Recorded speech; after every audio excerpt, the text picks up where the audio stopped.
দিয়া ইসমাইল আলাইহিস সালামের ছোট্ট ইসমাইল তার গুরমুরের আঘাত দিয়া মাটিতে যখন আঘাত করে দিল,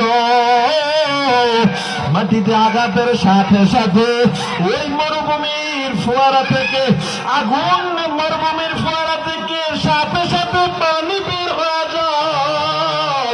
আল্লাহু আকবার, জোরে আল্লাহু আকবার। পানি যখন বের হয়ে যায় সাথে সাথে হাজরা সালাম দৌড় দিয়া কয়, জমজম থাম থাম। আরে জমজমের পানি যারা পান করছে কি যে এক প্রশান্তি। জমজম থাম থাম, ওই পানি